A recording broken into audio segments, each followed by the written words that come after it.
Y ahora quiero darle la bienvenida a Ronald Rodríguez, él es politólogo, internacionalista, magíster en ciencias políticas y vocero e investigador del Observatorio de Venezuela de la Facultad de Estudios Internacionales Políticos Urbanos de la Universidad del Rosario en Bogotá.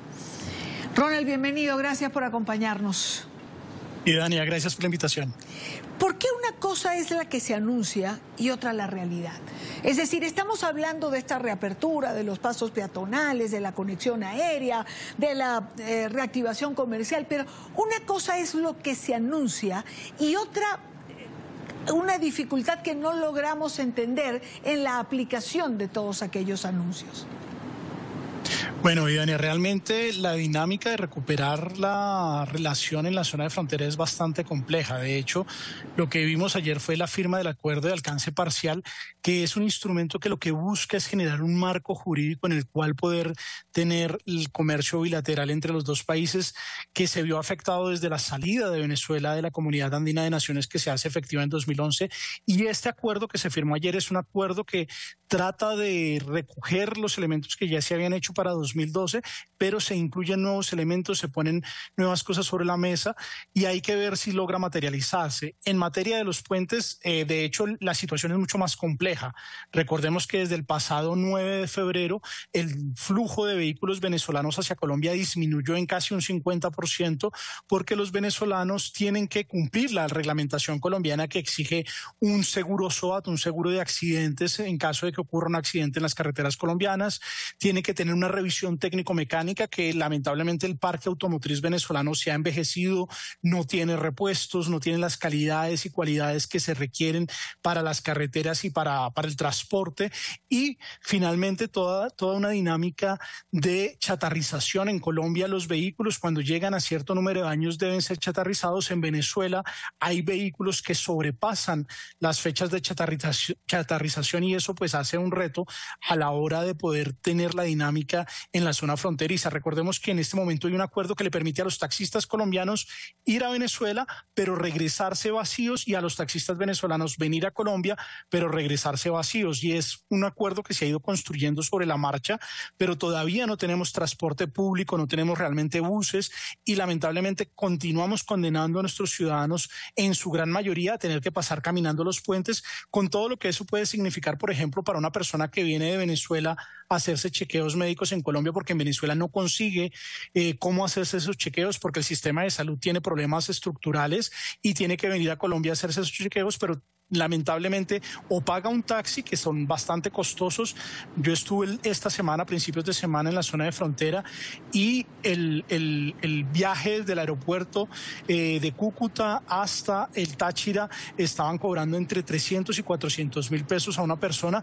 Habrá que ver cuánto cobran del otro lado porque ese dato lamentablemente sí no lo pude recoger, pero teniendo en cuenta que es en dólares y teniendo en cuenta las características de extorsión que padecen los ciudadanos venezolanos, esta cifra puede ser incluso del doble o el triple. Ahora, y ya que me señala que estuvo en la zona fronteriza, ¿qué ha pasado con ese tránsito o ese flujo migratorio que había disminuido sensiblemente en un momento determinado?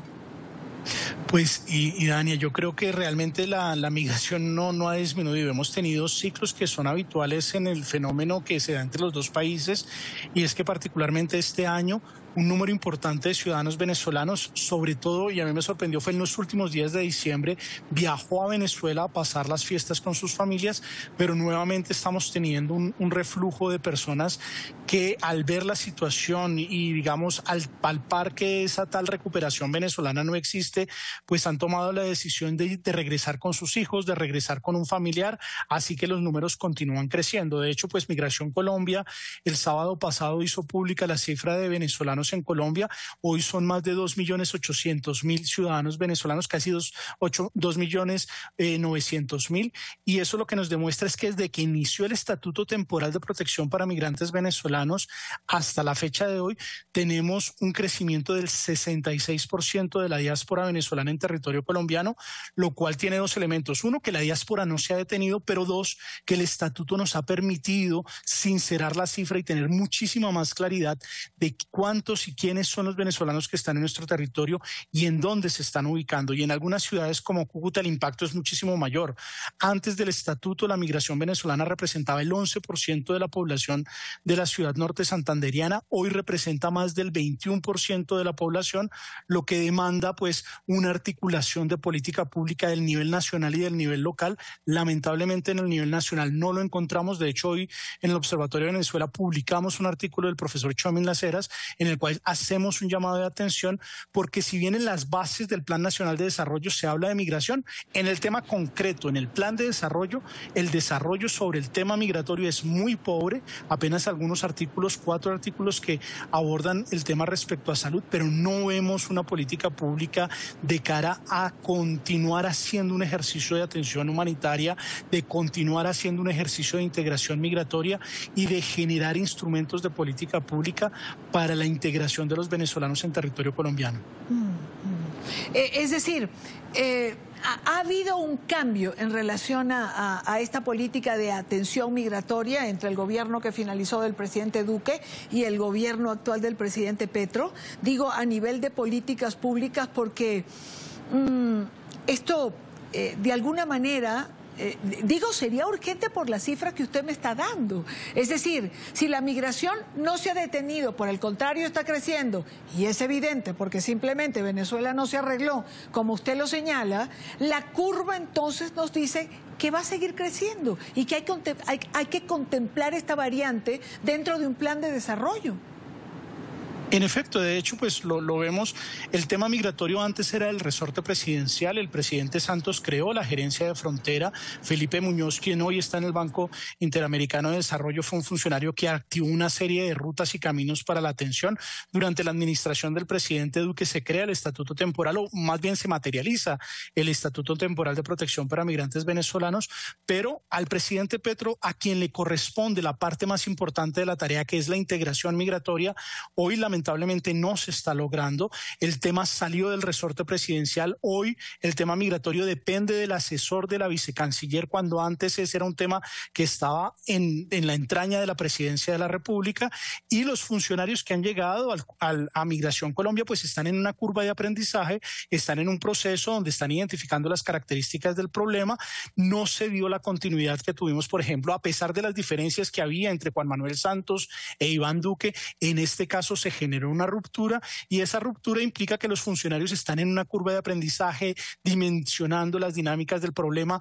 Hace poco sacaron una medida que era el certificado de las personas que estaban en el marco del Registro Único de Migrantes Venezolanos, un certificado que dura hasta abril, pero que en la práctica lo único que hizo fue confundir aún más un escenario en el cual los colombianos no nos hemos apoderado del permiso por protección temporal como un documento de identidad de la población venezolana en territorio colombiano. Y lamentablemente muchas de las conversaciones que se deberían dar entre el gobierno y actores privados, pues lamentablemente no están en la agenda ni del gobierno ni de los actores privados.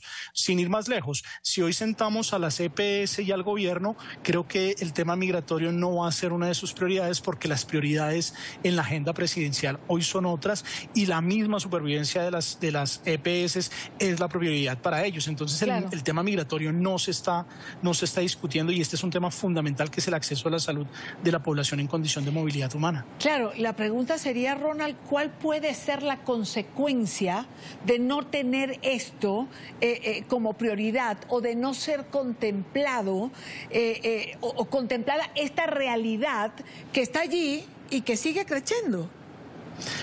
A mí me preocupa que el gobierno Petro, y digamos dentro de su lógica de desvenezolanizar la migración, en la cual desde el Observatorio de Venezuela hemos sido absolutamente tajantes en que hay que venezolanizar la integración, no desvenezolanizar la migración, hay una serie de retos. Hay que trabajar por la integración de la población migrante, pero también hay que entender que todavía hay que generar caminos y rutas de atención a la población venezolana. Lamentablemente en los últimos meses hemos visto cómo se han cerrado los puntos de atención tensión en los puentes entre Colombia y Venezuela. Antes teníamos una infraestructura con cooperación internacional que apoyaba a los venezolanos en dinámicas de atención primaria. Recordemos que la población venezolana lo ve en Bogotá, uno se para al lado del terminal en Bogotá y encuentra que nuevamente hay jóvenes entre 15 y 25 años en grupos de hombres, todos ellos. Son partes de unas dinámicas de migración que son muy complejas y no estamos dando la adecuada atención. Si bien estamos en el capítulo de la integración, no podemos descuidar la atención humanitaria porque lamentablemente la situación en Venezuela todavía es de una emergencia humanitaria compleja y prolongada. Entonces, cuando el gobierno nacional no asume el rol que le corresponde frente a este tema, uno esperaría que sean los gobiernos locales. Sabemos que Bogotá, Barranquilla, Cúcuta vienen avanzando y que tienen unas dinámicas en las cuales han hecho unos ejercicios en favor de la integración migratoria, pero otras ciudades simplemente no tienen ni el músculo ni tampoco en un año electoral la voluntad de apoyar un proceso de integración, y ese es un gran reto que en la campaña pasada lo habíamos logrado, ¿no? Claro. Dos congresistas, Juanita Gobertus y Adriana Matiz, habían logrado que todos los partidos políticos desde el Congreso expresaran que ningún partido iba a instrumentalizar la migración en las campañas locales y regionales. Ese ejercicio no lo hemos visto, por ejemplo, en esta campaña, en el inicio de esta campaña. Claro, claro. El problema mayor es que esto es como una bomba de tiempo. Es decir, no nos ocupamos, lo ignoramos, mientras entrenan o mientras entienden, pero es una bomba de tiempo, porque va a estallar como estalló ya hace años atrás. Y Dania, yo incluso soy un poco más, llamo la atención sobre un punto, y es que las agencias de cooperación que están en territorio colombiano, que sienten que hay una dinámica hostil por parte del gobierno colombiano para las dinámicas de atención humanitaria, empiezan a pensar o empiezan a ver Panamá como un objetivo. Finalmente, muchas de estas agencias, cada agencia se estructura a partir de su misionalidad, muchas de ellas trabajan la dinámica de atención, y si sienten que el gobierno colombiano no da el espacio para hacerlo, pues simplemente trasladan sus operaciones o sus presupuestos con todo lo que ello puede impactar la economía de las zonas de frontera hacia otros países, y uno de ellos es Panamá. La respuesta regional, la respuesta de corresponsabilidad no es únicamente con los donantes, no es únicamente con Estados Unidos, con los europeos, sino que también hay que exigir corresponsabilidad del régimen venezolano, porque la diplomacia es para eso. La diplomacia es un ejercicio en el cual generamos una dinámica de puntos mínimos para poder convivir con el otro. Y si bien hemos logrado avanzar en la recuperación de la relación, no podemos olvidar las responsabilidades que tiene el Estado colombiano con los ciudadanos colombianos en territorio venezolano y con los ciudadanos venezolanos en territorio colombiano. Ronald Rodríguez, muchísimas gracias. Creo que la situación es complicada, ¿no? Más de lo que yo podía imaginar, porque como decía, es una bomba de tiempo. Si no se le presta atención, esto le va a estallar en las manos al gobierno del presidente Petro, perdiendo, como usted señala, la colaboración económica, presupuestal y de atención de esos organismos internacionales que hacen vida en Colombia, pero que ya están viendo hacia otros países como Panamá. Muchísimas gracias por estar con nosotros. Vamos a seguir el pulso de lo que ocurre con esto. Gracias por acompañarnos. Gracias por la invitación, Idania. Son las 4:33 minutos.